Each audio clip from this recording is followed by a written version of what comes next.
그래서 제가 생각할 때는 우리가 생각하는 것보다 좀 더 연습을 많이 해야 그 문제를 실수 없이 맞을 가능성이 높다고 생각합니다. 안녕하세요. 원해지던 개슬입니다. 오늘은요, 여러분들이 수학 교육을 할 때 가장 궁금해하시는 우리 아이 수학 실수 어떻게 줄일까요에 대한 이야기입니다. 이게 매우 중요한 이야기고 점수하고 관련되어 있는 주제니까요. 한번 이야기를 해보려고 합니다. 선생님은 어떻게 생각하세요? 아이들 같이 가르치다 보면 애들이 특히 이제 시험 문제 많이 나오는 게 이제 다음 중 뭐 틀린 것은 이런 거 물어보잖아요. 근데 이제 애들이 문제 많이 좀 시험을 안 봐서 그런지 틀린 것은 하니까 그거에 이제 반대로 생각을 해서 맞는 거를 X를 치고 그 다음에 틀린 걸 동그라미를 치다가 자기가 이제 문제 풀다가 자기가 헷갈려가지고 혼돈이 오고 막 이런 경우가 많은 것 같아요. 그래서 이게 문제를 틀린 것을 고르건 맞는 것을 고르건 그냥 맞는 건 동그라미를 치고 틀린 건 X를 치는 게 자기가 문제를 풀 때 더 헷갈리지 않고 풀 수 있는 것 같아요. 이렇게 한두 개의 원칙을 잘 몰라서 틀리는 경우도 그 실수에 포함될 수 있는 것 같고요. 선생님은요? 저희 이제 초등부에서는 연산이 조금 단순 계산 실수도 있긴 있는데 많은 초등 남자친구들이 자기 글씨를 못 알아. 맞아. 아직 규칙 연습이 충분히 되어 있지 않은 상태에서 이렇게 하다가 이제 틀리더라고요. 자기가 방금 뭐라고 썼는데. 그쵸. 그런 경우에는 실은 실력의 문제라기보다는 아이의 성향에 관한 문제일 수도 있는 것 같기는 해요. 그쵸. 근데 저는 성향도 있지만 실력도 있다고 생각을 하거든요. 여러분들이 명심하셔야 되는 게 실수라고 생각하지만 실력의 영역인 부분도 있어요. 그쵸. 예를 들면 이런 겁니다. 제가 처음에 유튜브를 찍을 때는요. 카메라를 사고요. 켜기, 끄기밖에 못했어요. 왜냐면 장비를 처음 사오잖아요. 그러다가 이제 영상 개수가 늘어나고 다른 사람이랑 다양한 영상을 찍다 보니까 이런 기능이 있구나, 이런 마이크가 있구나, 카메라를 몇 대 써야 이런 장면이 나오는구나를 이해하는 것처럼 그 아이가 그 문제를 어떤 상황에서도 맞기 위해서는 그쵸. 그 단원이 많이 능숙해질 때까지 실력이 올라와야 되는 것 같아요. 그러니까 처음 봐서 어색한 거는 결과물을 내기가 쉽지가 않은 거죠. 그래서 제가 생각할 때는 우리가 생각하는 것보다 좀 더 연습을 많이 해야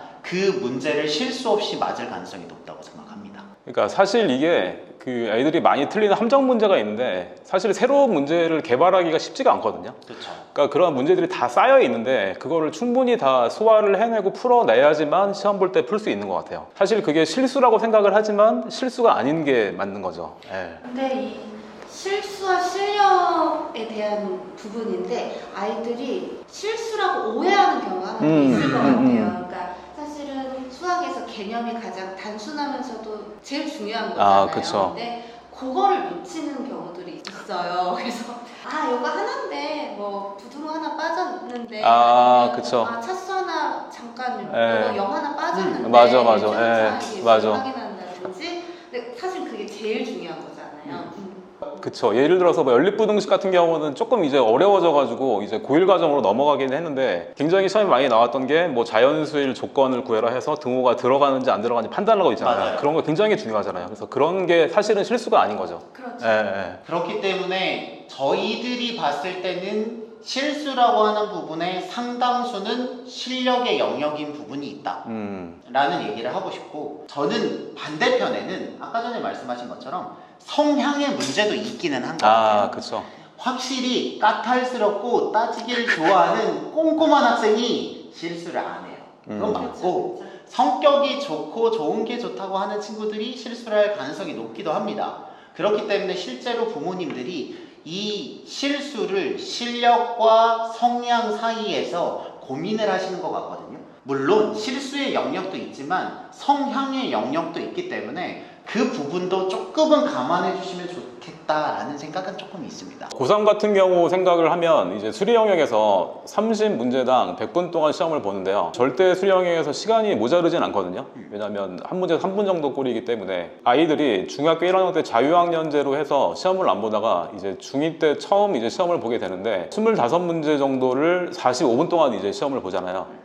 그러면 애들이 이제 그 시간 동안 다 이제 서술형도 있고 OMR 카드도 칠해야 되고, 그러니까 가뜩이나 처음 보는 시험인데 시간이 모자라다 보니까 특히 다른 과목보다는 수학 시험에서 좀 시험 증후군 이런 게 생기는 것 같아요. 예, 그래서 아이들이 더 긴장을 하게 되고 더 좀 잘하는 아이들도 시험을 좀 망치는 경우가 있지 않나. 그렇게 되면 그게 실수라고 생각을 하는 거죠. 실은 연습의 부재로 인한 결과물인데 실수라고 판단할 수 있는 여지가 있는 것 같아요. 네. 그러면 이렇게 말하는 실수 어떻게 하면 줄일 수 있을까요? 아이들이 이제 중학교 때 처음 시험을 보게 되는데, 사실 뭐 중학교 시험보다는 이제 고등학교 내신 같은 경우가 이제 대학 갈 때 딱 직결되잖아요. 그래서 조금은 중학교 내신보다는 고등학교 내신이 훨씬 중요한 것 같고, 그래서 중학교 때는 조금 마음가짐을 좀 편하게 하면서 어떤 시험 보는 요령이라든지 자기만의 어떤 공부하는 노하우라든지 시험 보는 뭐 테크닉 이런 거를 연습을 하는 게 좀 중요한 것 같아요. 예. 그래서 이 말 들으니까 생각이 난 게, 저는 수능 볼 때 무슨 초콜릿 먹을지도 초콜릿별로 다 먹어보면서 확인했던 것 같거든요. 그쵸. 왜냐하면 이 초콜릿 먹고 배가 아프면 안 되잖아요. 그런 것처럼 거기까지 준비를 할 수 있다면 여러분들이 생각하는 것보다 훨씬 더 실수의 영역을 줄일 수 있지 않을까 싶습니다. 까지가 여러분들이 궁금하셨던 수학 실수를 하는 원인과 해결 방법에 관한 이야기입니다. 다음에 또 좋은 내용으로 찾아뵙도록 하겠습니다. 여러분들의 교육을 응원합니다. 저희는 대치동 캐슬이었습니다. 감사합니다. 감사합니다.